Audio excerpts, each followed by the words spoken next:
오늘 IEM이라는 제목을 가지고 역대상 29장 1절부터 5절 말씀을 함께 살펴보겠습니다.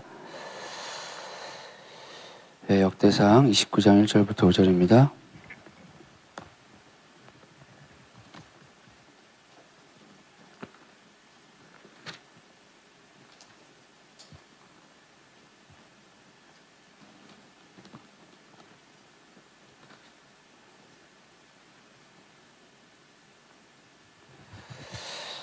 찾으시면 함께 읽도록 하겠습니다. 다윗 왕이 온 회중에게 이르되 내 아들 솔로몬이 유일하게 하나님께서 택하신 바 되었으나 아직 어리고 미숙하여 이 공사는 크도다. 이 성전은 사람을 위한 것이 아니요 여호와 하나님을 위한 것이라.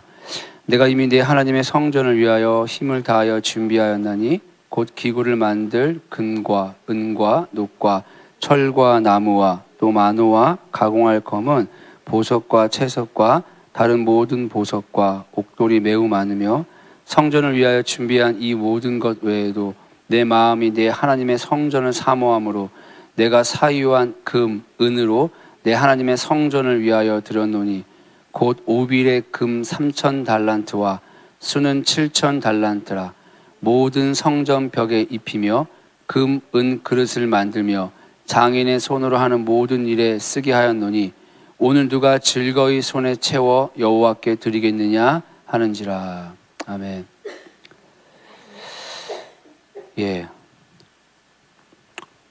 너무 오랜만이라 좀 어색하네요.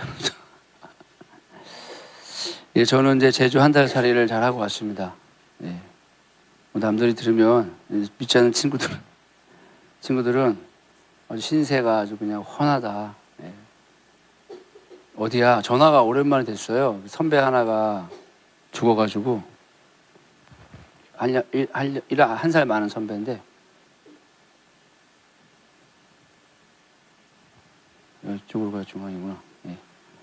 근데 그 선배가 이제 갑자기 상을 당해가지고 대학 동기들하고 갑자기 통화가 된 거예요.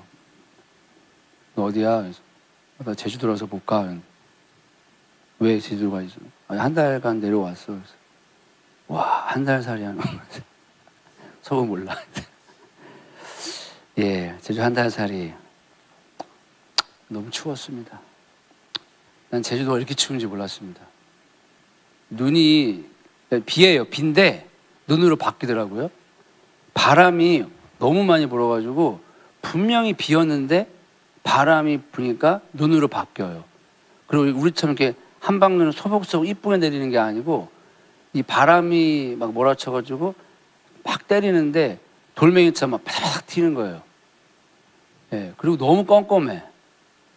하여튼 간에 결론은 뭐냐? 놀다 온 게 아니라 고생했다는 거. 이래 조금 덜 배가 아프시죠? 그리고 공부를 너무 많이 했습니다. 매일 퀴즈를 봤어요. 매일 퀴즈를 보고요. 책이 600페이지 정도 되는 책이 2권이었거든요. 그리고 또 다른 책 1권을 읽고 3권을 공부하는 건데 퀴즈를 매일 보고요. 퀴즈를 내는 질문이 명확하지가 않아요. 이상해요, 퀴즈가. 그래서 예전에 이 앞기수들은 많이 싸웠대요. 그 질문을 가지고. 근데 저희 기수는 뭐 그렇게 따지지는 않았는데 하여튼 매일 퀴즈를 봤습니다. 매일 공부를 해야 되는 거죠. 그리고 그냥 넘어가면 되는데 시험도 봤습니다. 너무 힘들었어요. 시험 몇 점 맞냐 안 물어보시네. 시험은 다 맞았어요. 박수 쳐줘야지 이렇게. 공부 열심히 했다는 거. 그러나 단기간이라 기억에 남는 건 없다는 거. 암기를 많이 해야 되더라고요. 그래서 내가 오케이 암기. 그래서 막 화장실 가서도 암기하고 막 주구장창 그냥 외웠습니다. 제가 간 학교가 MP입니다. 미션 퍼스펙티브라는 이름이에요. 그러니까 그러니까 한국어 그대로 번역하면 성경적 관점이거든요. 근데 이제 세계관 공부하는 학교입니다. 그래서 한 달 동안 제가 세계관에 대해서, 성경적 세계관에 대해서 좀 이렇게 같이 공부하는 시간들을 가졌습니다.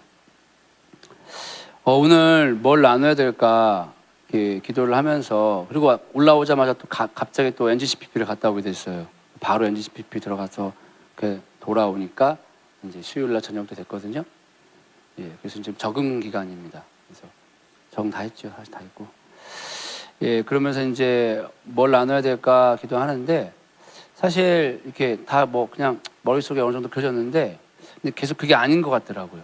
그게 아닌 것 같고, 그래서 제가 어저께 새벽에 와서 밤 10시 들어갔어요. 토요일 날. 계속 교회 혼자 머물면서 이게 아닌 것 같아가지고 계속 기도하면 찾고 하다가 오늘 말씀이 이제 저녁에 이제 딱 정리가 되더라고요. 그래가지고 이 말씀을 좀 나눌 텐데요. 좀 정리가 별로 잘 안 됐습니다. 그리고 어떻게 하다 보면은 하나님께서 제 좀 개인적인 이야기를 좀 하기를 원하신다는 좀 마음을 주시는 것 같기도 하고, 그래서 조금 그냥 개인적인 이야기도 할 수도 있습니다. 양해해 주시기를. 할렐루야. 개인적인 얘기가 또 재밌지 않을 수 있겠어요?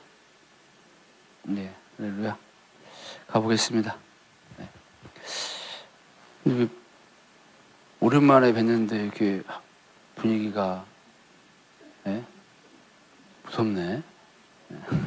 네? 제가 거기서 공부했을 때 각 기수마다 분위기가 있대요. 근데 앞전 기수인가 간사님들, 학교장님이랑 간사님들이 계시는데 너무 힘들었다고. 그 외국에서 목회자들이 많이 오세요. 왜 그러냐면 성교를 나가기 위해서 성교를 하기 위해서 성경적 관점, 성경적 세계관을 배우는 곳이 여기 열방대학교에 있는 거예요. 그러니까 여기를 배우러 많이 오세요. 근데 이 목회자들이 외국에서 공부를 많이 했잖아요. 그러니까 제 말을 안 듣는데요. 시킨 대로 안 하고. 그러니까 너무 힘들다는 거예요, 간사들이. 근데 이번 기수는 특징을 내놨어요, 마지막에. 자기가 이렇게 MP를 오랫동안 섬기면서 여러 기수들을 만났는데 우리 말 들으라고 하는 소리가 아니라 그분들이 제일 말을 잘 듣는 기수였다. 너무 편했다. 그리고 두 번째, 이렇게 단합이 잘 되는 기수는 처음 봤다. 저희는 막 몰려다녔어요. 이런 기수가 없었대요. 각자 그냥 각 개인이 하는 건데, 물론 거기에 이제 서로 다 마음이 열려서 어느 정도 열렸던 것도 있고, 우리 회장님이 계셨는데 그분이 이제 장로님이신데, 그 장로님이 참 이렇게 잘 섬겨주셨어요. 이렇게 섬겨주시고, 장로님 중심으로 다 이렇게 모이고, 하여튼 분위기가 너무 행복했습니다. 그러니까 학교에서의 분위기는 너무 행복한 거예요. 뭐 공부 많고, 뭐 과제물도 많고, 시험도 있지만, 뭐 그런 것들이 부담이지만, 당연히 학생으로서 해야 될 것이니까, 그것이 힘들지는 않고, 오히려 학교 생활은 재밌었어요. 근데 그 외에 나머지가 힘들었습니다. 뭐 그거는 이따 하다가 나오게 되면, 제주도를 가지 마세요. 놀러 가세요, 놀러. 이렇게 가면 안 되겠다 싶습니다. 미션이란 단어는 우리가 보통 선교라고 하는데 사실은 사명이라는 뜻입니다. 사명. 우리가 예수님에 대해서, 하나님에 대해서 정의를 할 때, 물론 이제 지금 새벽교 선교회에서 선교적 세계가, 선교적 교회죠. 그러면서 이제 여러 가지 책들을 많이 이렇게 소개해주고 여목사님이 하시는데 그 책도 다 겹쳐요. 겹치고요. 제가 신대원 3학년 때 선교적 교회를 전공한 친구가 있는데 그 친구 때문에 그 여봉사님이 많은 책들을 많이 또 읽었었거든요. 물론 무슨 말인지 하도 모릅니다. 그때는 안 읽어가면 동생이들도 너무 막 뭐라 하니까 억지로 막 읽어갔는데, 그때부터 내린 항상 이 선교적 교회, 선교적 세계관의 슬로건이라고 할까요? 그 주제가 하나 있어요. 그것이 뭐냐? 살아계신 하나님은 선교하시는 하나님이시다라는 뜻입니다. 살아계신 하나님은 선교하시는 하나님이시다. 근데 이 말을 선교라는 단어를 하면 특정 계층만 하는 것을 오해할 수 있습니다. 선교가 미션인데요. 이렇게 저는 바꿔서 이해하기 시작했습니다. 살아계신 하나님은 사명을 이루시는 하나님이시다라는 것입니다.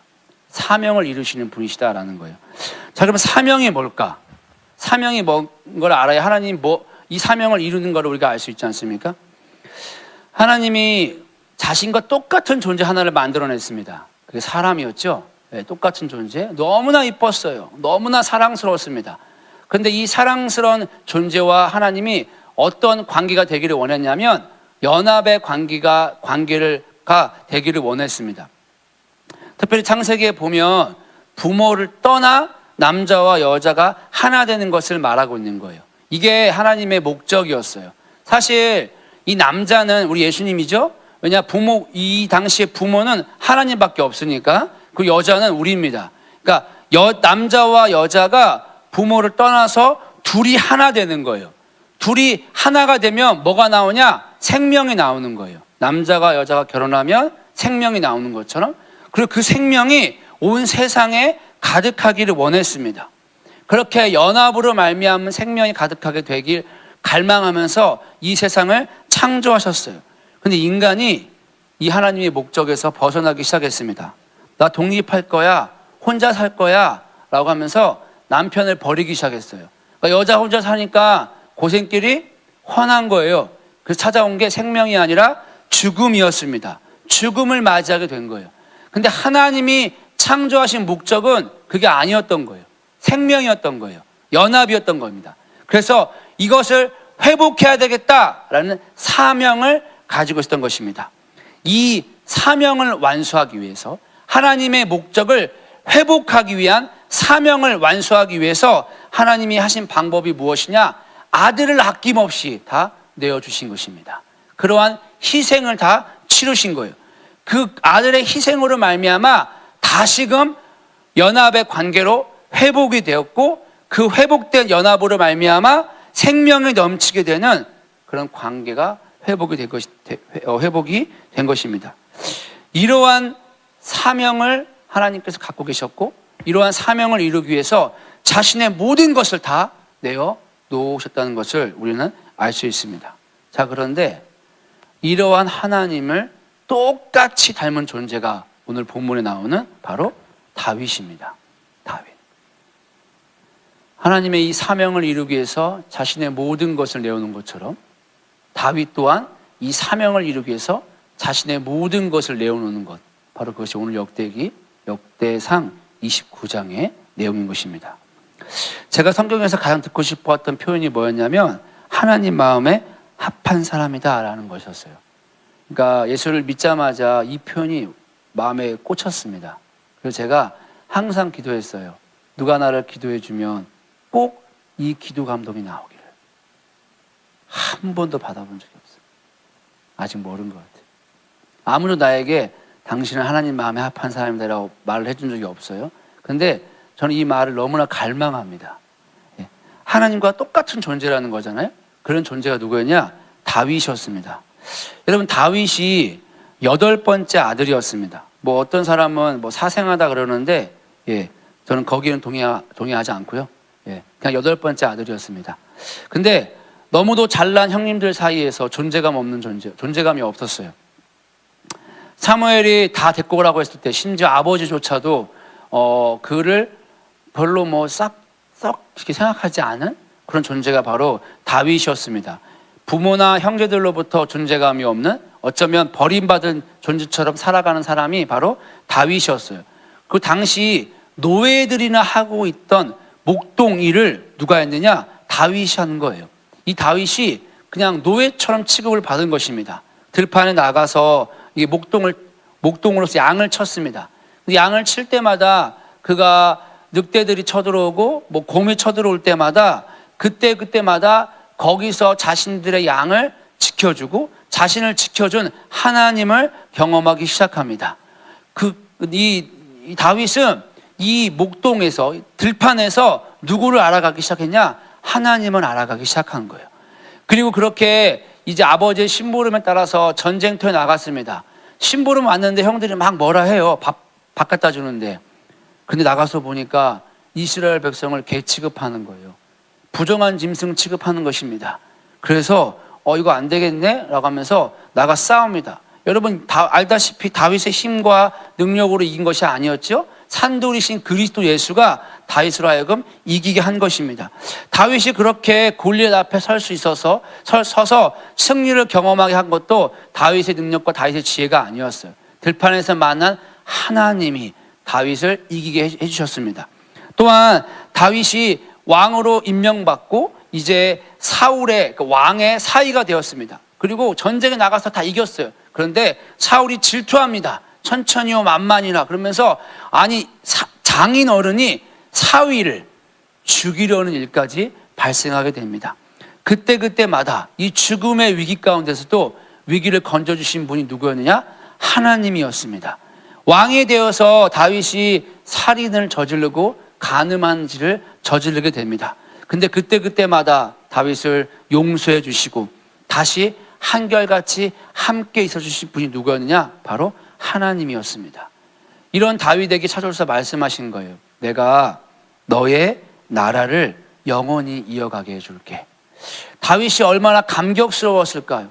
자신이 존재감도 없이 살아왔는데 그 어릴 때부터 자신을 사랑했고 자신과 함께 있었고 위기의 순간순간마다 자신과 함께 하셔 그 위기를 이겨나가게 해주시고 별 볼 일 없는 나를 이 나라의 왕으로 세웠고 나에서 끝나는 것이 아니라 그 왕위가 영원히 이어질 것을 약속하신 그 하나님의 사랑으로 말미암아 다윗은 너무나 감격하며 살았을 것입니다.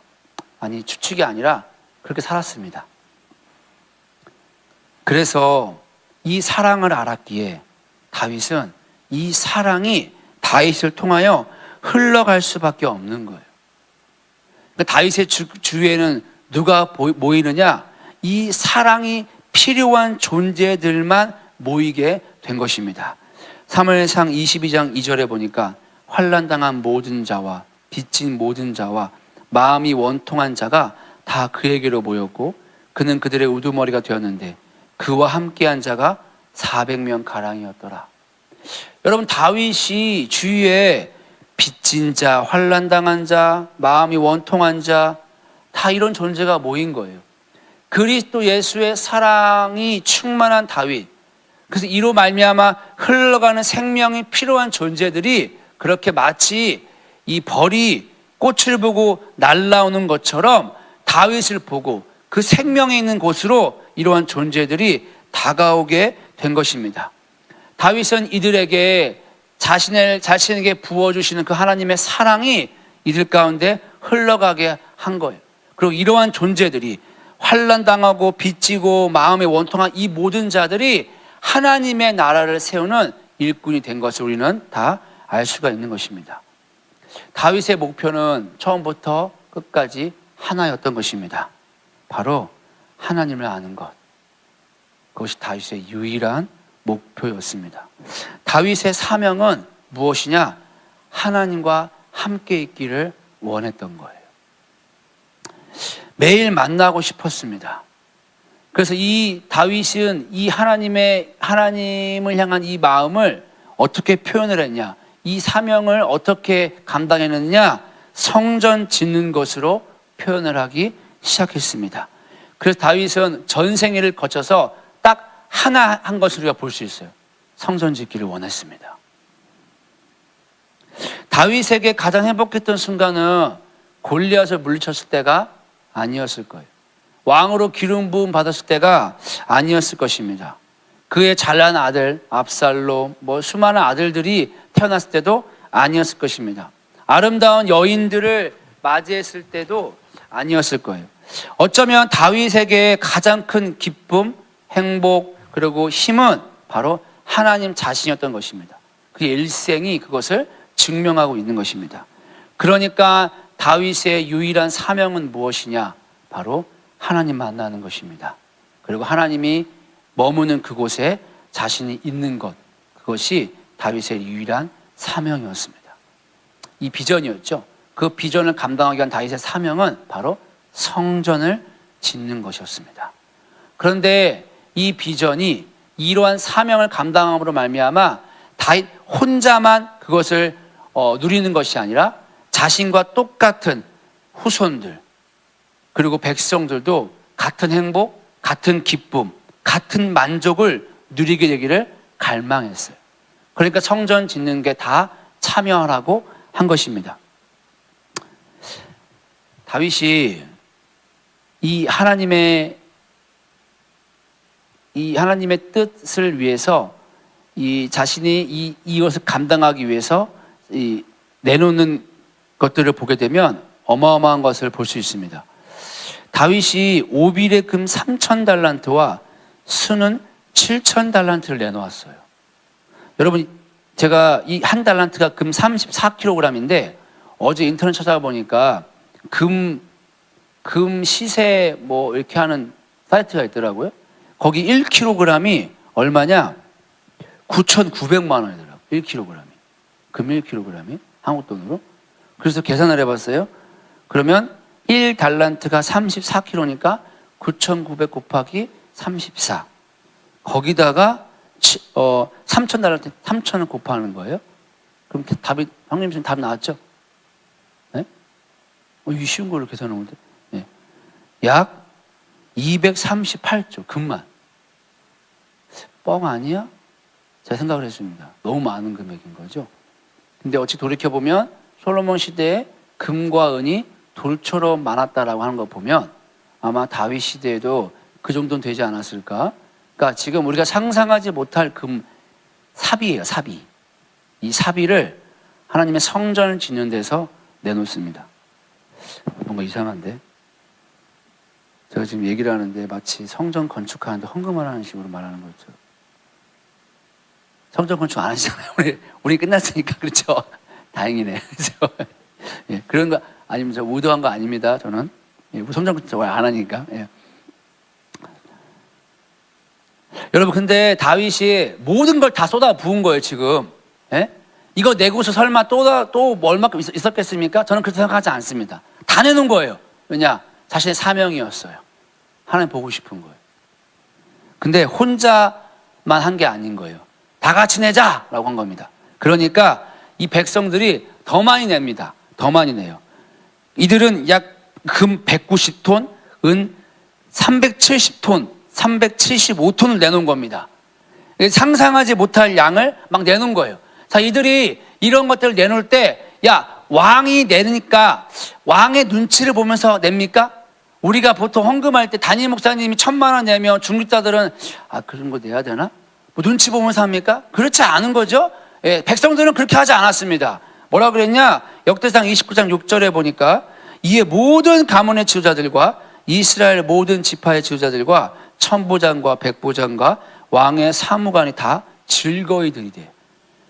같은 장 9절에 보니까 백성들은 자원하여 드렸으므로 기뻐하였으니 곧 그들이 성심으로 여호와께 자원하여 드렸으므로 다윗 왕도 심히 기뻐하니라. 그러니까 자원하여 드린 거예요. 자원하여.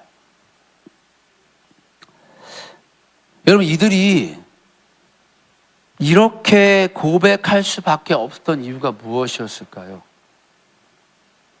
서두에 말한 것처럼 다윗이 경험한 하나님, 그 하나님의 사랑이 이들에게 흘러갔기 때문에 이들 또한 다윗이만한 하나님의 사랑을 경험했기 때문에 이렇게 내놓을 수밖에 없었던 것입니다. 다른 것으로는 설명이 되지 못해요.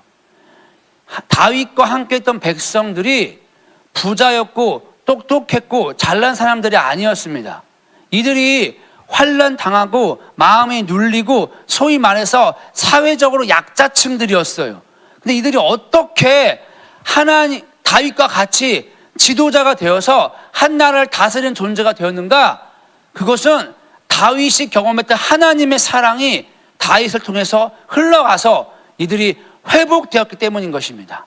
이들이 안 거예요. 내가 원래 환난 당하고 아무것도 없는 존재였는데 눈 떠보니까 너무나 많은 것을 갖게 된 거예요. 이게 내 게 아니구나. 그러니까 자신 또한 하나님의 그 사랑에 감격했기 때문에 다윗이 알았던 그 하나님을 자신도 너무 만나보고 싶은 거예요. 내가 원하는 거예요. 다윗 때문이 아니라 내가 만나고 싶은 거예요. 그러니까 이들이 내놓을 수가 있었고 이런 고백을 드리게 됩니다. 역대상 29장 14절부터 16절에 나와 내 백성이 무엇이기에 이처럼 즐거운 마음으로 들을 힘이 있었나이까? 모든 것이 주께로 말미암아 싸우니 우리가 주의 손에서 받은 것으로 주께 드렸을 뿐이다. 우리는 우리 조상들과 같이 주님 앞에서 이방 나그네와 거류민들이라. 세상에 있는 날이 그림자 같아서 희망이 없나이다. 우리 하나님 여호와여, 우리가 주의 거룩한 이름을 위하여 성전을 건축하려고 미리 저축한 이 모든 물건이 다 주의 손에서 왔사오니 다 주의 것이니이다. 여러분, 이런 거 읽을 때 이거 이론 아닙니다. 네, 이론 아니에요. 이들은 진짜였습니다. 이들이 어떤 존재였다고요? 환난 당하고 마음이 상하고 그지 깽깽이들이었어요. 그런데 이들이 한 나라의 한 자리에 차지했다고요. 그리고 많은 돈을 갖고 오게 된 게 다 누구로부터 온 거예요? 하나님으로부터 온 걸 알았다고요. 그러니까 내게 아닌 거 원래 당신 겁니다 하고 다 내어 놓을 수가 있었던 것입니다. 여러분, 이들이 이렇게 하나님의 사랑을 경험하니까 하나님의 사랑을 진짜 아는 자들에게는 하나님이 무엇을 보여주시냐면 비밀을 보여주시는 거예요. 비밀을. 그러니까 이들이 이 비밀을 발견하고 그 일에 동참하게 된 것입니다.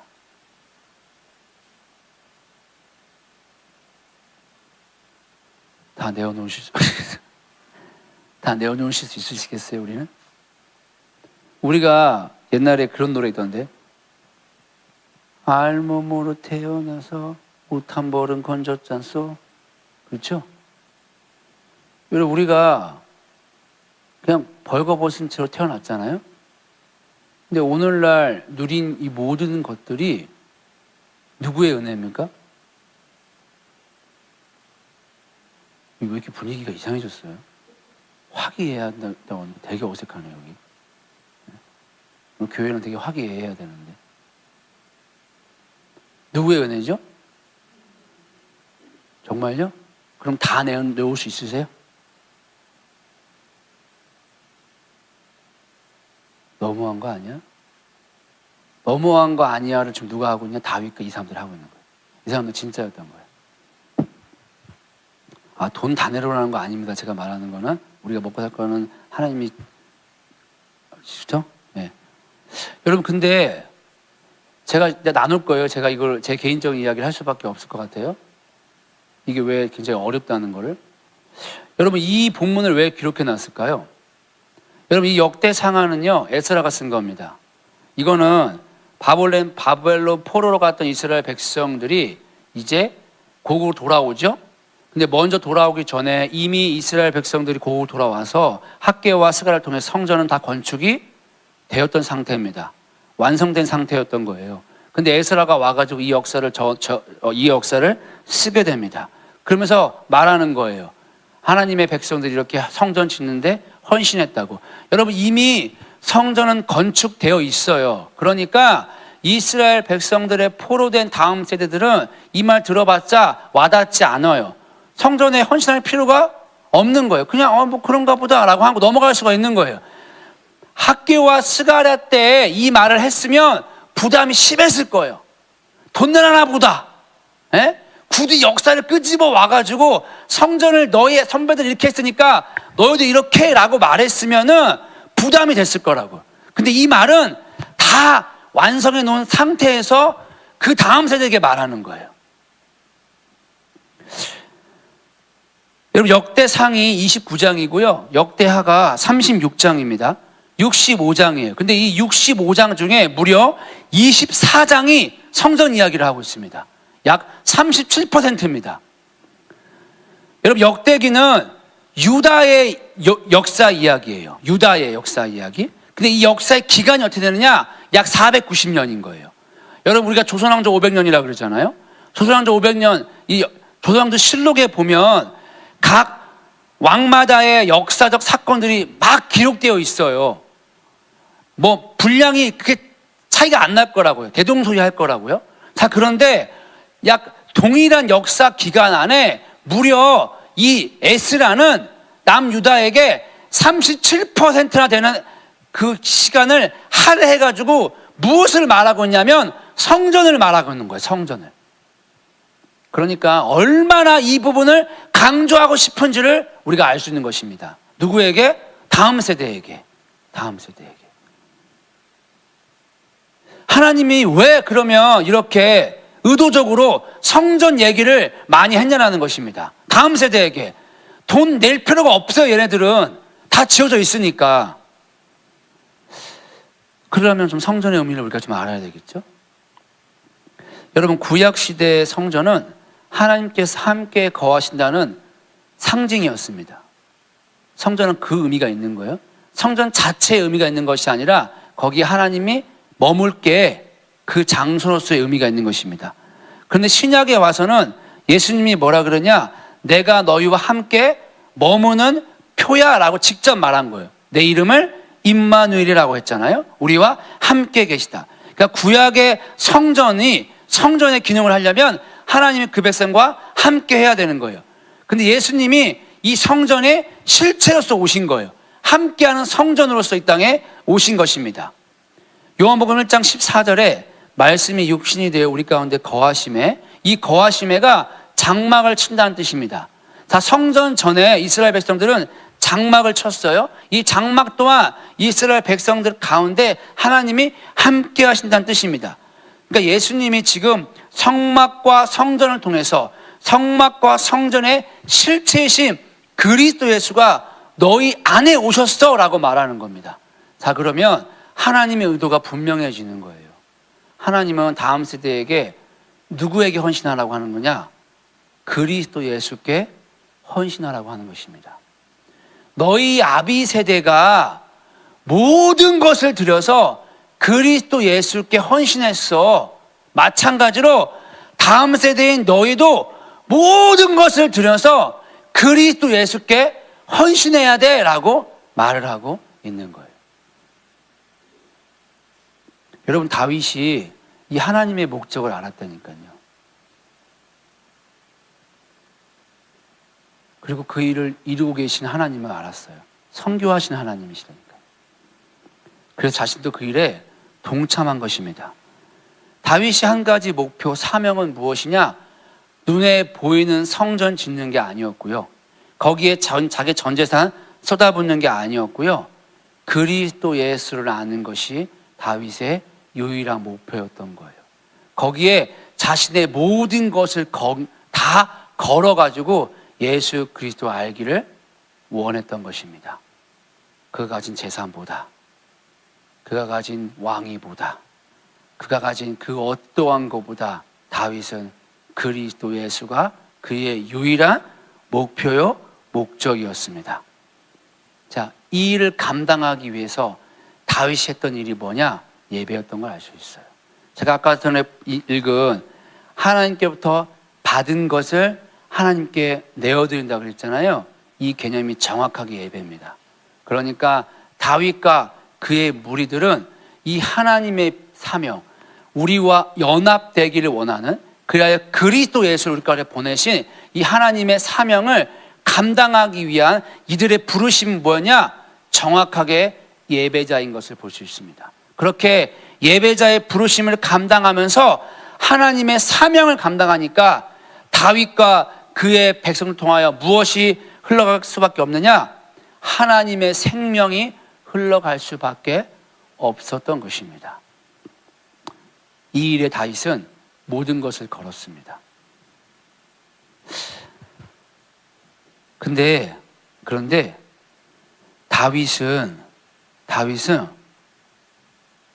다윗이 드린 이 물질, 또 자신과 지도자들, 백성들이 드린 이 물질이 자기 시대에 쓰이지 않을 것을 알았어요. 성전 건축을 다윗이 아니라 솔로몬이 했습니다. 근데 실상 설계도와 모든 걸 다 준비한 건 누구였어요? 다윗이었어요. 근데 다윗은 이 비전이 내게 아니라 누구를 위한 거였습니까? 다음 세대를 위한 거였다고요.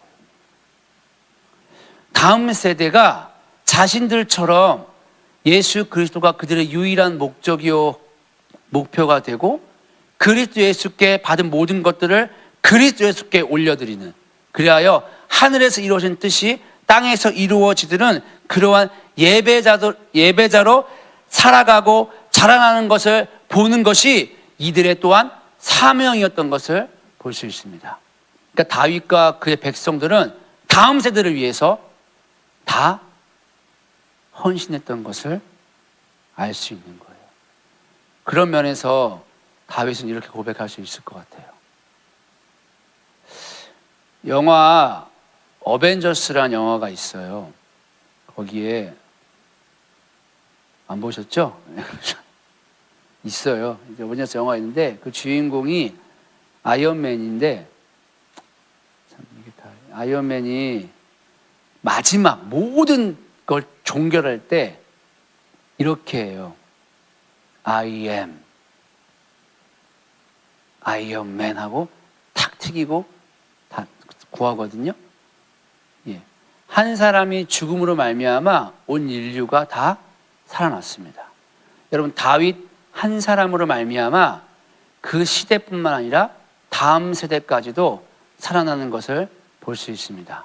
다윗은 자신의 모든 것을 누구를 위해 투자했냐? 다음 세대를 위해서 투자한 것입니다. 그래서 다윗은 이렇게 말할 수 있을 거예요. I am missionary. 나는 사명자입니다. 우리 영역에 총 8가지가 있습니다.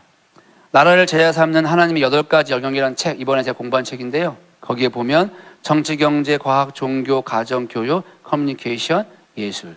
그러니까 각 영역의 한 분야를 택해가지고 발표한 프로젝트가 맨 마지막 날에 있었어요. 그러니까 저는 당연히 제가 정치를 알겠습니까? 경제를 알겠습니까?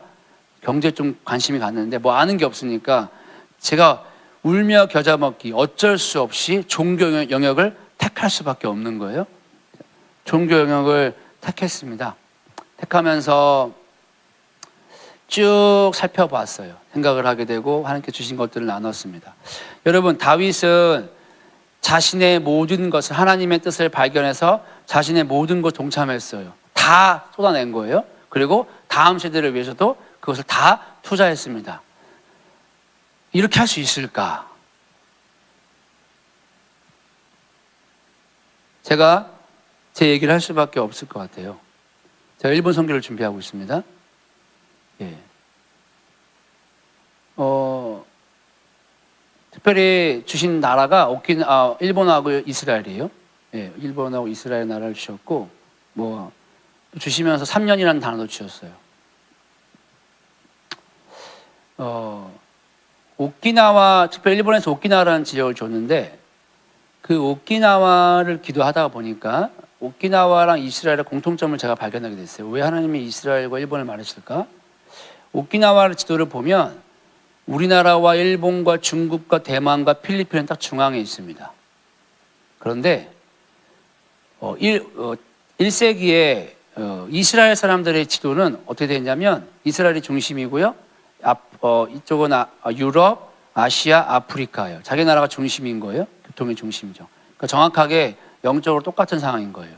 이스라엘과 일본이. 같은 상태구나, 영적으로 얘네가. 1세기의 지도에 보면 1세기 지도입니다. 1세기 지도에 보면, 세계 지도를 보면은 왼쪽 끝이 어디냐? 서바나입니다. 근데 오른쪽 끝이 어디냐? 인도예요. 그래서 바울이 끝으로 간 거예요. 서쪽 끝으로, 서바나로.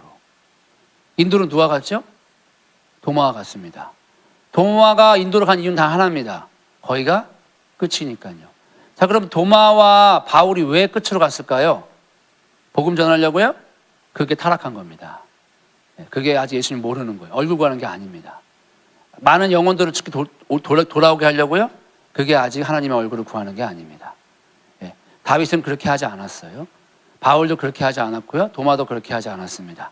이들에게 유일한 목표와 목적은 딱 하나였어요. 그게 누구냐? 예수님 다시 만나는 겁니다.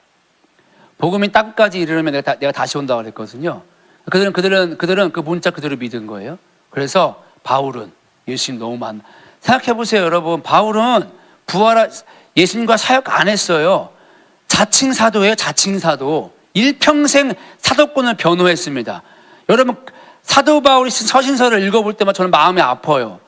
얼마나 힘들었으면 바울은 그리스도 예수가 자신을 이렇게 불렀다라고 스스로 고백하겠습니까? 어디 가든 안 믿은 거예요. 그런데 사도 바울이 그러니까 일평생 그랬으니까 하나 원한 거, 진짜 보고 싶은 거예요. 예수님이.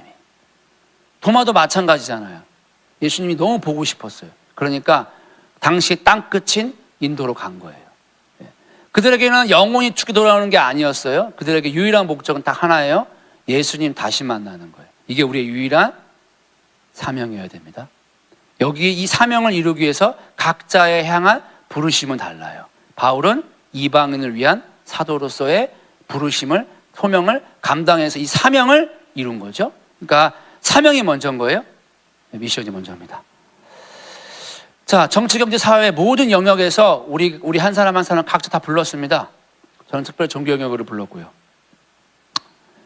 예, 이렇게 하다 보니까 제가 이곳에 가게 된 이유는 딱 하나예요. 저는 YMO가 되고 싶었습니다.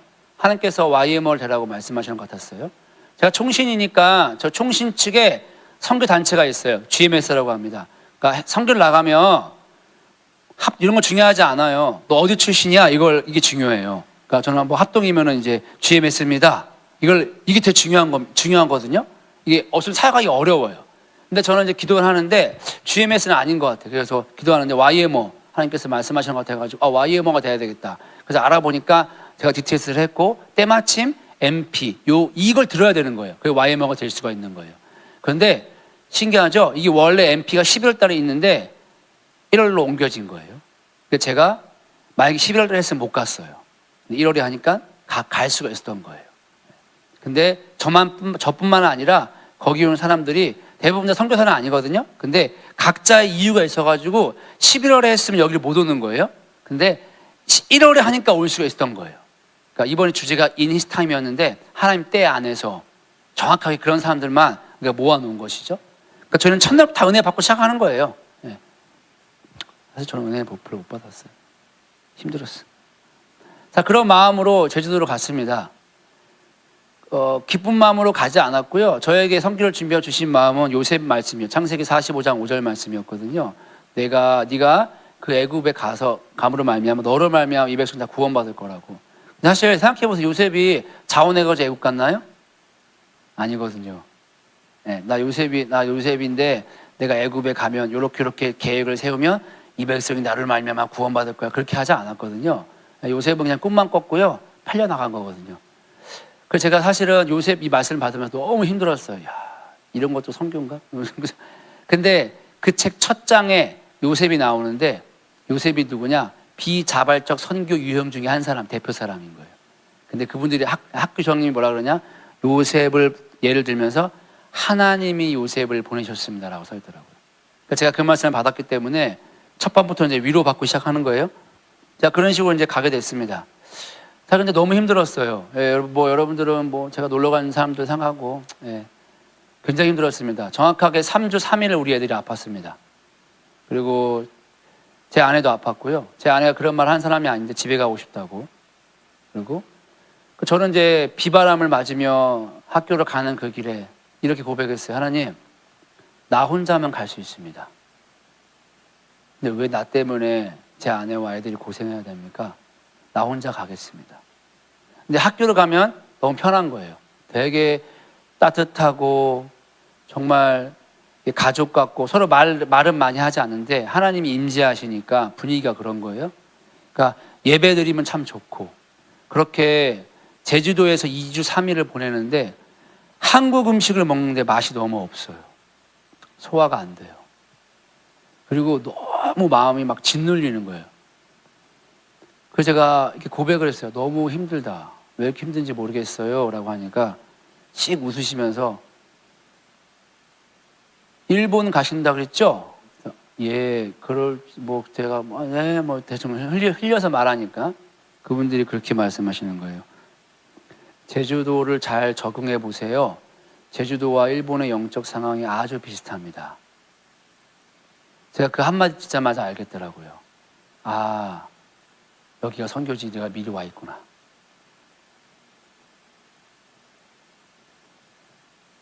그러면서 목요 예배를 참석했는데 예배가 너무 좋아요. YM 예배가. 그래서 목요 예배를 참석했는데 너무 좋은 거예요, 예배가. 그 예배 리더가 말씀을 막 선포하는 거예요. 근데 그 말씀이 저한테 레마로 다가오기 시작했어요. 세수를 세부대 하나님 새롭게 하실 겁니다. 그날따라 내게 세수를 부으시겠구나.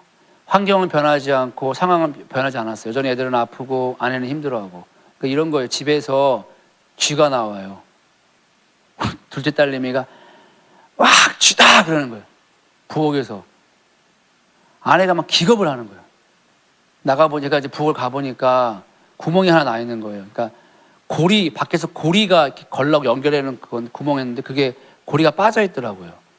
그러니까 바람이 너무 많으니까 그 쇠고리가 빠져버린 거예요. 나 힘든 거야 마음이. 아내가 막 기겁을 하는 거야. 막 집에 가고 싶다. 아니 살면서 집 나올 수 있지. 쥐야 어딨니? 하면서 집 내보내고 나가서 고리 잠고 갑자기 콘서트에 불이 나지를 않나. 샤워기가 그냥 며칠 동안 다 박살나질 않나. 몸만 만지면 부러져. 막 이러면서. 막둥이는 저는 막둥이 화 안 나거든요. 우리 집에서 그런 애가 없었는데 막둥이는 왜 볼펜을 가지고 쇼파가 있는데 거기다가 막 그림을 막 그리는 거야 쇼파에. 아내가 막 소리를 질러고 이게 또 안 지워져 또 물어내야 된다는 거여서 아무것도 만지지 마. 뭐 만지면 막 부러지니까 불나고 막. 내가 그래서 야 주여 죄인은 할 말이 없습니다. 가만히 있었는데 그만큼 힘들었어요. 제가 힘든 거는 추워요. 너무 추워가지고 이 추위를 피할 곳이 없는 거예요. 그렇죠. 전기난로 하나 있는데 전기난로를 제가 계속 껴안고 살았습니다. 집에서 막 파카 다 입고 옷 다 입고 전기난로 막 껴안고 살고 너무 추운 거예요. 그래서 그렇게 지내고 있는데 그 말씀이 딱 온 거예요. 세수를 세부대. 제 영이 새롭게 되더라고요. 막 깨어나는 거예요, 영이. 근데 환경은 안 변해요. 근데 그때 2주, 3일 이후부터 조금씩 바뀌게 된 것이 무엇이냐. 조금씩 애들이 회복되기 시작하면서 집을 옮겼어요. 집을. 그러니까 집이 겉모습만 사진 찍었으면 다 시험 들 수 있어요. 너무 이뻐요. 겉모습은 이뻐. 속은 빈 강정과 같은 거지. 속은 작고 춥고 바람 오지게 불고 막. 근데 다른 집으로 옮겼어요. 근데 그 집은 이제 조금 더 작지만 따뜻한 거예요. 집과 집 사이에 있어가지고 바람이 덜 불더라고요. 근데 이제 아내가 적응하기 시작한 거예요. 왜 적응했냐? 그 집에 건조기가 있는 거예요. 건조기가 너무 좋아하는 거예요, 아내가. 건조기 있으니까. 근데 저는 이제 그 집에 갔는데 적응이 안 되기 시작하는 거예요. 좀 지저분하더라고요, 집이. 그러니까 뭐 여러모로 하여튼간 힘들어요. 힘들었어요. 힘들었다는 거. 제가 놀다 온 게 아닙니다. 힘들었어요. 예. 예, 할렐루야, 권사님. 나 힘들었어, 지금. 예. 너무 힘들었어. 그렇게 이제 회복되기 시작했어요. 그러면서 우리 애들과 아내랑 같이 목요 예배 참석하면서 이제 아내도 예배를 통해서 회복되기 시작했습니다. 자, 그러면서 이제 저는 몰랐는데 주위에 있는 이제 같이 분들이 참 기도를 많이 해주셨어요. 되게 따뜻했거든요. 저한테 하시는 말씀이 이러는 거예요. 와, 우리 형제님이라고 부르거든요. 형제님은 첫날부터 지금까지 회복되는 게 눈으로 보일 정도예요. 라는 거예요. 나는 똑같이 행동했는데 그분들이 보기에는 하루하루 회복되는 게 보였나 봐요. 제가. 당연히 그렇게 했던 게 다 예배였습니다.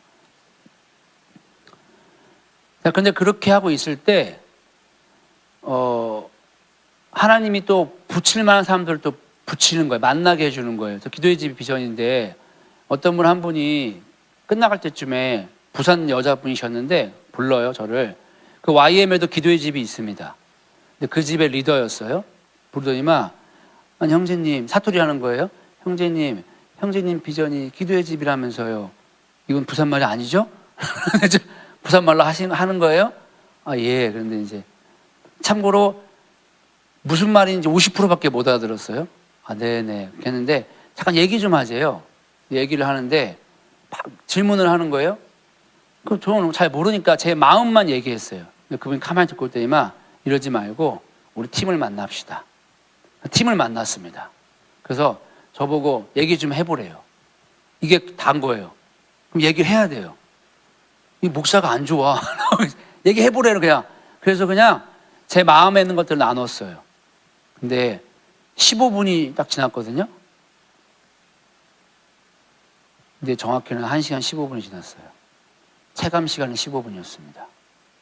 근데 그분들이 약속이 있어가지고 자리를 피할 수밖에 없던 거예요. 그곳이 하나님이 함께 하셨어요. 비전을 나누는데.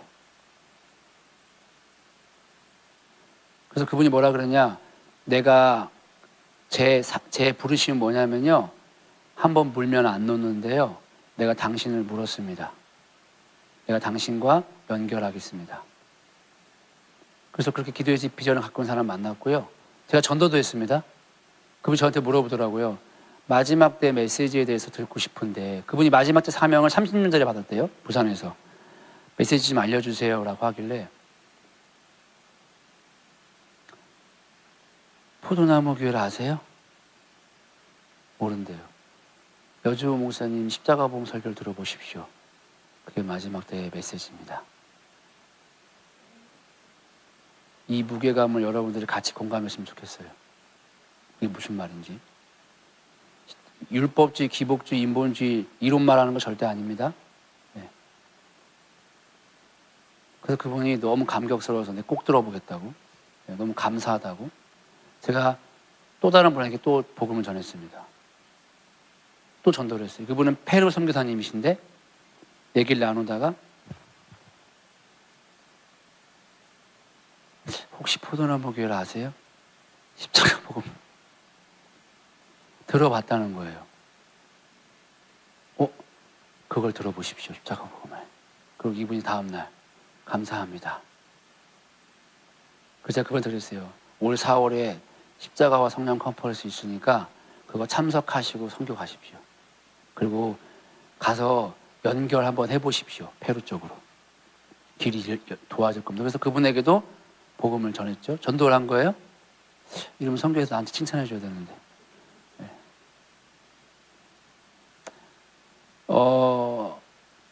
제가 영역 프로젝트 발표할 때에도 이 부분을 나눴어요. 그리고 토론할 때 토론하는 걸 나누는데, 그러니까 이렇게 반응하시더라고요. 하나님이 함께 하셨어요. 그러니까 그분들이 그러는 거예요. 제가 발표하는 거잖아요. 프로젝트를, 공부한 거를. 이론 공부한 거 나누는 건데, 야, 목사구나. 목사구나. 그리고 너무 눈물이 나요. 그냥 하나님 마음을 나눴거든요. 제가 왜 제 얘기를 할 수밖에 없었냐면, 이스라엘이 21세기 실크로드 지도를 보면 끝이 어디냐? 일본입니다. 그리고 끝이 어디냐? 이스라엘입니다. 저는 일본 나라에 대한 마음은 없습니다.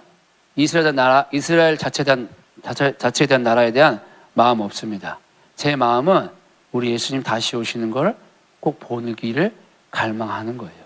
그런데 이 일을 위해서, 이 다시 보긴 것을 하기 위해서는 복음이 어디를 가야 되냐면 일본과 이스라엘을 가야 되는 거예요. 그래야 누가 오니까? 예수님이 오니까.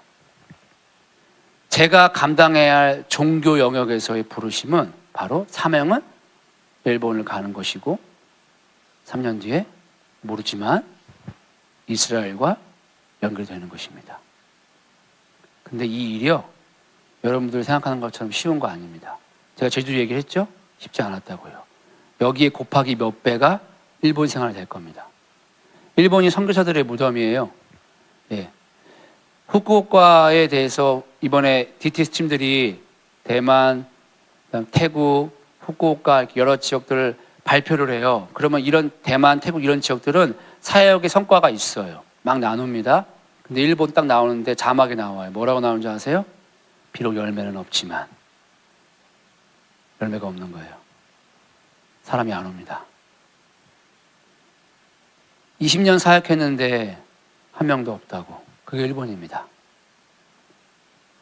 99.8%가 안 믿습니다. 그리고 0.2%도 있는데 통일교, 가진 이단이 다 포함된 숫자입니다. 거기서 예수님을 전하고 예수 믿게 한다는 건요, 정말 정말 어렵습니다. 근데 그 오키나와 베이스가 어떤 곳이냐? 24시 예배가 시작된 곳입니다. 저 몰랐습니다. 네.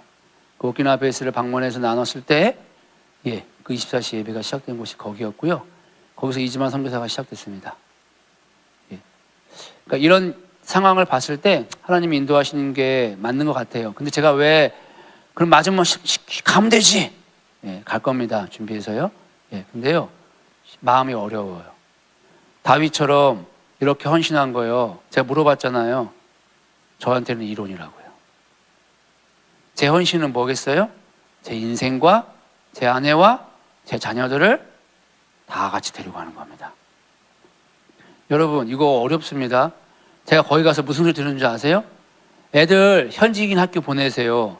그래야 빨리 일본어가 늡니다. 그래서 네네. 근데 왕따를 각오해야 됩니다.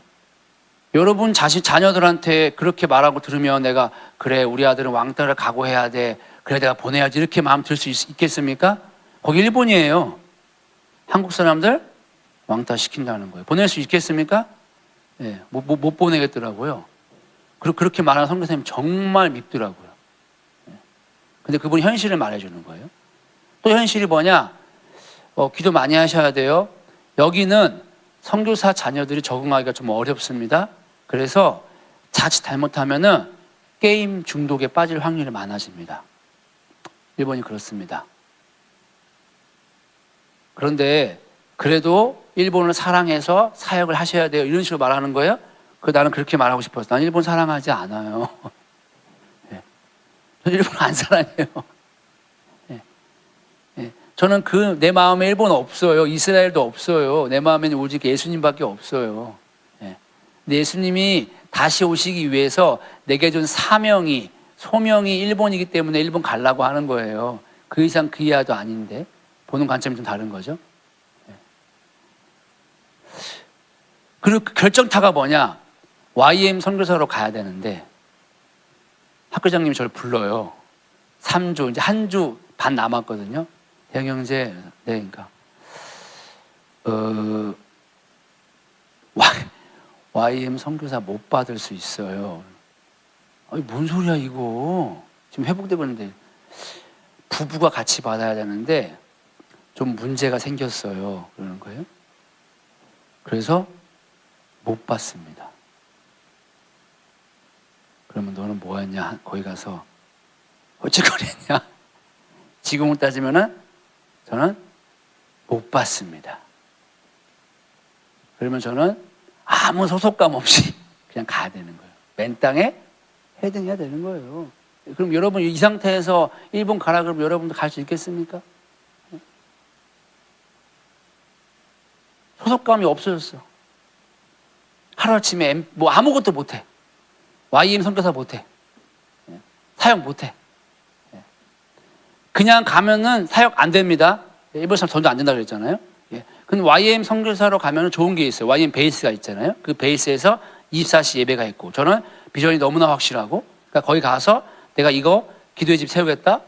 해라. YM 특징이거든요. 사역하고 싶어? 그럼 해. 마음껏. 그러니까 거기 가서 사역할 수 있어요. 그러면 그 YM 베이스 리더의 사인이 필요해서 제가 종교비자를 받으면 그 YM 베이스 들어가서 그 YM 베이스를 섬기면서 제가 이제 좀 시간이 지나면 거기서 기도의 집 하면 되는 거예요. 그러니까 일본 사람도 섬길 수 있고 사역도 할 수 있는 구조인 거죠. 근데 그걸 못하게 생긴 거예요, 이제. 힘들죠, 마음이. 하나님, 내가 마음이 참 힘드네요. 내가 이렇게 헌신을 못하겠고 마음이 힘드네요. 근데 제가 이런 고백을 해서, 하나님, 제가 마음을 가겠습니다. 헌신하겠습니다. 좀 이런 고백들을 한 것 같아요. 그래서 기도하고 하나님 찾고 있는데, 이건 좀 기도가 필요한데요. 하나님 어떠한 길을 내시는 거예요. 우리 하나님 길 내시잖아요. 그게 뭐냐? 이거 좀 웃기긴 한데 말해야 되겠다. 말해야 돼요. 그래도 어쩔 수 없어요. 오늘 내 얘기를 할 수밖에 없는 상황인 것 같아요. 제가 NGCPP가 특징이 뭐냐면 다음 세대 교회 개척이에요. 근데 웃긴 거요. 다음 세대 교회 개척이잖아요. 근데 거기에 교회 개척할 마음 있는 애들 없거든요. 예? 거기에 온 사람 중에 교회 개척할 마음 있는 사람 없어요. 그럼 저는 그렇게 하고 싶어요. 그럼 왜 왔어요? 예? 왜 온 거예요? 욕심인 거예요? 뭐예요? 잘 보여서 한 자리 하시려고 그런 거예요? 근데 저는 교회 개척할 거거든요. 그럼 제가 이렇게 하겠다는 거예요. 일본 가서 하겠다. 제 주신 마음. 그럼 나 일본 가서 하겠다. 자, 그러면 새물결 선교회 뭘로 나가는 거 제가 일본을? 새물결 선교회 파송으로 나가는 거죠. 싫으신 분들이 있는 것 같아요. 자, 그러면 제가 NGCPP 취지에 정확하게 맞죠? 예? 그러면 제가 이렇게 나가게 되면 어떤 일이 발생하게 되느냐? YM 선교사를 통해서 YM 베이스를 가게 되면요, 그 YM 리더하는 사역을 제가 도와야 돼요. 왜냐? 이 YM 리더의 사인이 없으면 비자가 안 나오거든요. 이게 무조건 1순위의 가장 중요한 서류예요. 자, 그러면 이 사람이 사인을 해줬기 때문에 내가 하고 싶은 사역을 할 수가 없어요. 이분이 하는 사역이 1순위 도와야 되는 거예요. 근데 여러분들이 일본 사람들을 잘 모르시고 저도 모르지만 제가 듣기로는 일본 사람이 굉장히 권위적이에요. 예. 그냥 하라면 해야 되는 거예요. 예, 일본 애들이 구조가 그래요. 그러니까 한국 사람이 적응하기 좀 어려운 거예요. 근데 저는 괜찮거든요. 근데 가게 되면은 기도하지 못할 수도 있는 거예요. 얘가 하라는 거 해야 되는 거예요. 그래서 들어보니까 또 강사가 누구였느냐? 이 오키나와 4년 동안 거기서 사역하다가 오신 분이 강사 중에 한 명이었어요. 그분이 하신 말씀이 뭐냐? 아무것도 못하는 거예요. 이분이 하라는 것만 해야 되니까. 예. 그러니까 자기가 이제 하나님 기도하다가 너무 힘들어서 기도하다가 미얀마로 가게 되는 거예요. 거기서는 자기 하고 싶은 사역 마음껏 하는 거예요. 그분이 집 지어준 사역가 있는데 거기서는 집 지어준 거 못해요. 일본은 집 지어줄 필요가 없습니다. 잘 살아서. 그러니까 할 게 없는 거예요. 그러니까 이분이 시키는 것만 해야 되는데 또 그건 싫은 거예요. 그러면은 제가 갔을 때 만약에 그분의 사인을 받고 YM으로 갔으면 그분이 하라는 거 해야 돼요. 심지어 언어 공부도 원래 2년을 해야 되는데 2년을 못하게 돼 있었어요. 1년밖에. 자, 그런데 제가 새물결 선교회 파송으로 갑니다. 그럼 갑니다. 내가 당신의 일을 도와드릴게요. 그럼 그 사람은 거기는 지금 사람 일손이 없거든요. 그 베이스 사람이 없어요. 오기를 기다려요. 그럼 제가 가가지고 저 도와드리겠습니다라고 하면 그 사람 입장에서는 이게 당연한 게 아니고 고마운 거죠. 전에 이 사람 사인 받고 가면은 내가 당신을 도와드릴게 이거는 당연한 겁니다. 내가 새물결 선교회 이름으로 파송 가서 도와드릴게요라고 하면은 당연한 게 아니고 고마운 거라고요. 전략적으로. 자, 그렇게 이 사람 돕습니다. 제가 언어 공부하면서 도울 거예요. 그러면 관계가 맺으면 뭘 할 수가 있느냐? 사역할 수가 있죠. 기가 막히지 않습니까? 절망했던 내가 기도하니까 이 전략이 보이기 시작하는 거예요, 하나님이. 근데 혼잣말 생각이라서 지금 아직까지 너무 기쁘기 시작한 거예요, 제가. 야, 이거 봐라? 길이 보기 시작한 거예요. 그럼 제가 거기서 어떤 걸 할 거냐? 거기는 다 학교거든요. 그럼 제가 거기서 무슨 학교를 하겠습니까? 감이 안 잡히세요? 제가 거기 무슨 학교를 할까요? 십자가 복음학교를 하겠죠. 그러면 이 십자가 복음학교를 하기 위해서 누가 필요할까요? 십자가 복음을 가치관으로 무장된 사람이 필요하겠죠. 그거를 2+2로 받는 겁니다. 그러면 나도 살고 얘네도 살고 일본도 살 수 있습니다. 그러면 여기 2+2로 오는 청년들은요, 지경이 넓어져요. YM과 연결이 됩니다. 새물결 선교의 단점이 너무 좁아. 에이, 너무 좁아. 다음 세대는 그러면 안 되는데 대부분 다 그래. 좁아. 생각이 좁아. 얘기하는데 말이 안 통해. 나는 넓어. 네. 다음 세대가요, YM과 연결돼요. 여러분. 그냥 2+2 가가지고 그냥 뭐 풍선 만들고 막 애들 막 여러분 지방 아프리카 가면요 빵 쫙 뿌리면요 한 여기 꽉 채울 수 있어요. 그런 사역 말고 뭐 할 수 있냐? 복음을 전할 수 있다고요. 십자가 복음 학교를 할 수가 있는 거예요. 자, 그럼 저는 기도의 집이잖아요. 그럼 제가 십자가 복음 학교만 하겠습니까? 주신 마음이 거기다가 예배 학교를 하고 거기다가 선지자적 기도를 학교를 하고 그러면 교회의 기틀이 쌓여지는 거예요. 그럼 여기 위에 무엇을 쌓아놓느냐? 마지막 때 메시지를 쌓는 겁니다. 특별히 아가서를. 그러면요 기도의 집 세팅 될 수 있는 거예요. 할렐루야. 됐으면 좋겠습니다. 그러면 제가 언제까지 있어야 되느냐? 저를 내보내지 마세요. 연말까지는 있어야 돼요. NGCPP는 졸업해야 돼. 그래서 네. 여러분 저는 부모백도 없고요 꽃길 갈 마음도 없습니다. 딱 한 가지 마음이 있습니다. 예수님 다시 오시는 걸 꼭 보고 싶습니다. 그게 어디라고 하면은 일본도 갈 거고요. 일본에 있다가 이스라엘 가라 그러면 이스라엘 갈 겁니다. 그렇게 정처 떠돌라 그러면 떠돌 겁니다. 괜찮습니다. 이게 제가 짊어져야 할 제 사명인 겁니다. 이게 제 인생과 제 아들과 내 딸과 내 아내가 함께 다음 세대를 위해서 바쳐야 할 희생인 것이죠.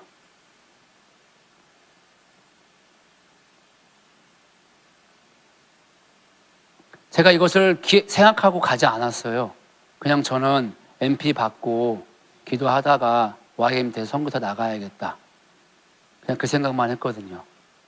근데 기도의 집 이렇게까지 세워지면요 정확하게 십자가 복음 위에 세워진 교회 기도의 집이 세워지는 거예요. 저는 일반 교회가 아니거든요. 아무리 생각해도 기도가 그런 기도의 집이 정확하게 십자가 복음의 가치관으로 세워진 기도의 집이 세워져. 여러분 뭐 예배팀 세팅하고 이거 뭐 프로그램 이런 거는요 하루면 돼요. 하루면.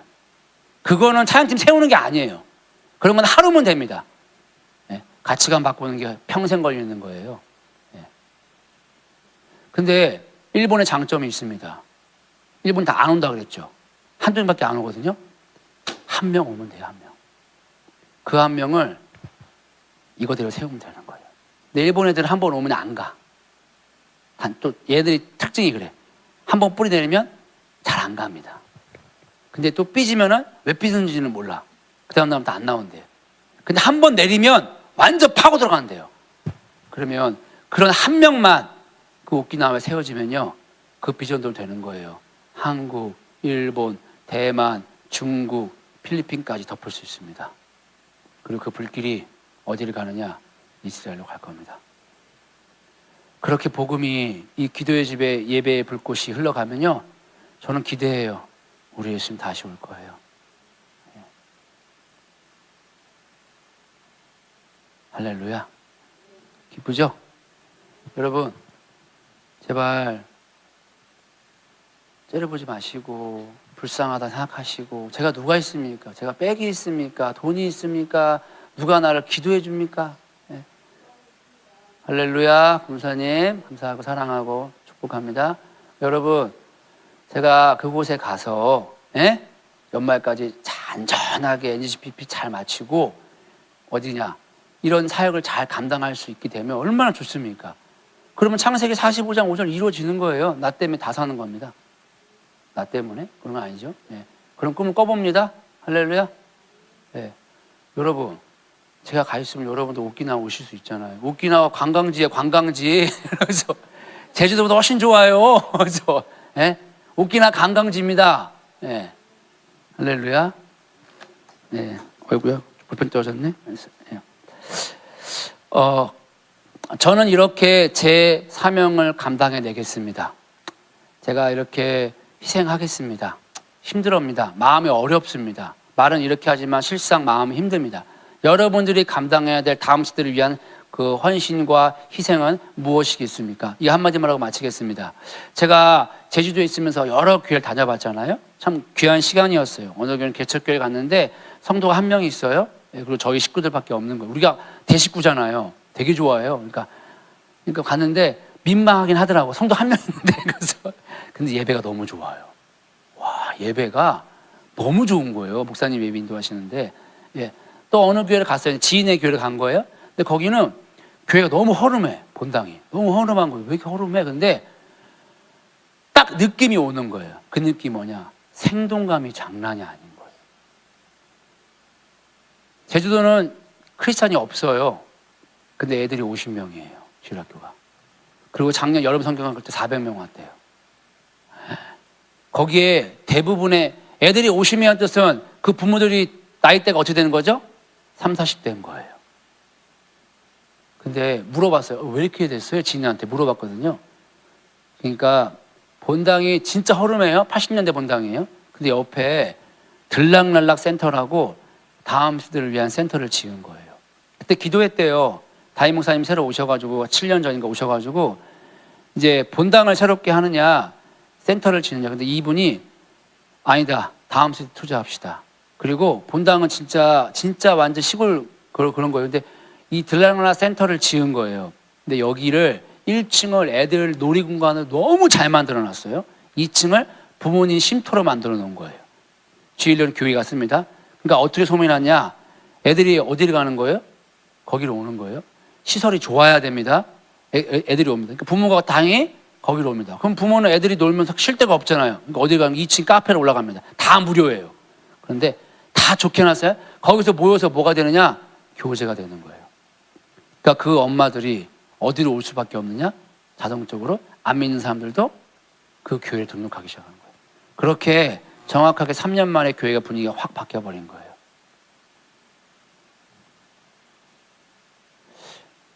우리는 건축할 일은 없지만 제가 여러분들 도전드리고 싶은 건 이런 거였어요. 저는 저 나름대로 저와 제 가족과 제 아내들은 제 아내들이 아니고 아내는 큰일 날 뻔했네. 아내는 하나님의 일에 의해서 다 모든 것을 들어서 헌신할 겁니다. 이게 제가 할 수 있는 헌신이에요. 그게 어렵습니다. 쉬운 게 아닙니다. 제가 말해서 쉬운 거 아니라고요. 저도 그냥 편한 길 가고 싶어요. 꽃길 가고 싶어요. 근데 제가 할 희생을 다 해야 되는 거예요. 그럼 여러분들의 희생은 무엇이겠습니까? 이곳에 올 때 부모님 세대를 위해서 온 것이 아니라 다음 세대를 위해 왔다면 여러분들이 드려야 할 그 희생과 헌신은 과연 어디에 있을까요? 다음 세대에 있지 않겠습니까? 이 다음 세대가 다음 주 월요일 19일부터 이제 십자가 복음학교 하는데 이 다음 세대를 위해서 이곳에 왔다면 다시 한번 여러분들의 기도와 물질과 모든 것들이 누구에게 흘러가야 되겠습니까? 다음 세대. 할렐루야. 그러면 여러분들이 그 일에 여러분 다시 한번 헌신해 주시고 희생해 주시길 바랍니다. 왜냐? 그렇게 되어야 다윗이 하나님만을 갈망했던 것을 실현하기 위해서 성전을 만든 것처럼 여러분들이 하나님의 얼굴을 구해서 하나님만을 갈망했던 것이 실현되기 위해서는 다음 세대가 세워져야 되는 거예요. 똑같은 원리로. 그럼 여러분들이 헌신할 부분들은 어디냐? 다음 세대입니다. 저기 아이들이 내 아이가 없어요. 내 손주가 아니에요 라고 하지 마시고요. 영광교회니까 그 일에 여러분들의 물질과 여러분들의 기도가 흘러갔으면 좋겠습니다. 아멘. 기도하고 마치겠습니다. 네.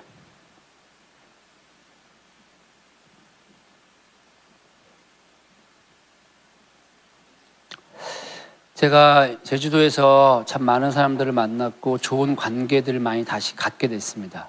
그게 하나의 자산이죠. 예. 근데 정말 감사했던 게 이런 거였어요. 제가 아까 우스갯소리로 샘께서 좁다 그랬는데 정말 많은 하나님의 사람들이 있습니다. 그들을 감히 이론이라 말할 수가 없어요. 그것은 실제입니다. 어쩌면 우리는 이론 또한 들어는 많이 봤지만 실상 정리가 되고 그렇게 살아가는 사람들 솔직히 찾아보기 힘듭니다. 근데 우리는 많이 들어서 안다고 생각할 수 있고요. 예, 내 체면, 내 자존심 조금만 건들면 견디질 못합니다. 그것이 목회자든 그것이 주위의 동료든 간에. 근데 우리는 십자가 복음을 안다고 말하고 마지막 때에 며칠 들었다고 말하고 있어요. 어쩌면 지금은 그럴 때가 아닌 것 같아요. 제주도에서 만난 그분들은 전형적인 전통교회 사람들이었습니다. 찬송가 불러고 뭐 이렇게 이런 소위 말해서 이런 CCM 뭐 이런 경배 찬양 곡 잘 모르세요. 근데 그분들의 마음에서부터는 예수님을 향한 사랑이 불타오르고 있고요. 그 사랑이 다 전염이 됐어요. 정말 거짓말 아닙니다. 그 수업 시간에 하나님이 함께 했습니다. 입 바른 소리가 아니라 단 한 명도 그런 말을 하지 않는 사람이 없는 거예요. 하나님이 함께 한다고.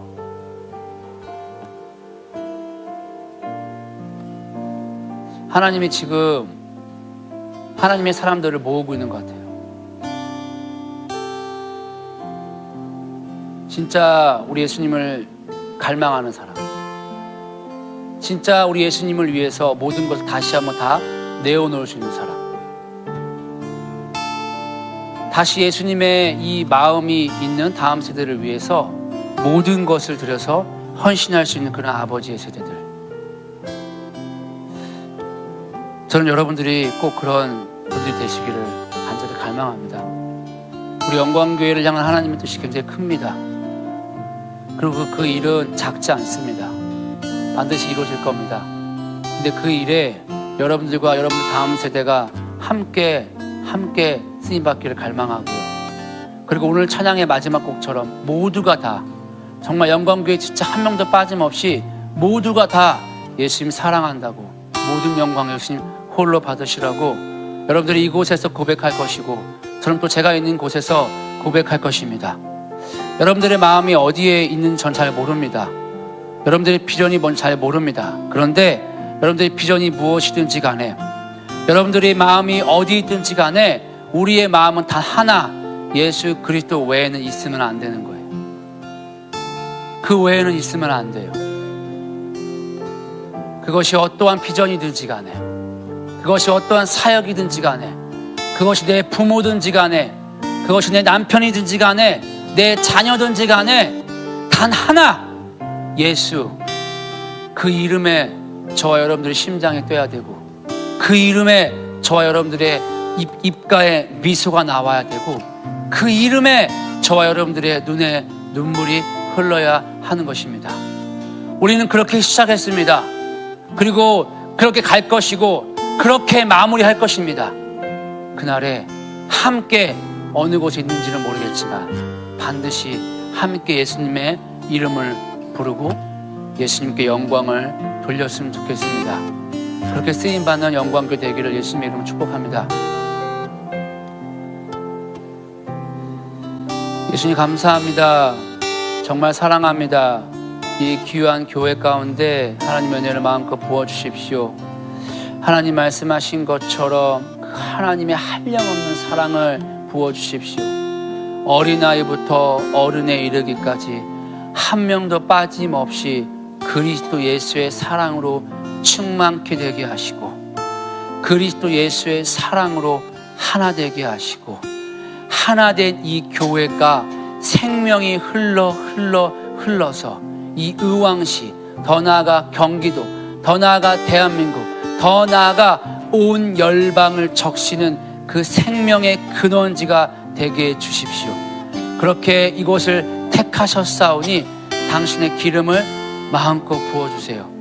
예수님 정말 사랑합니다. 모든 영광 예수님 홀로 받아주세요. 예수님의 이름으로 기도했습니다. 예배를 마치겠습니다.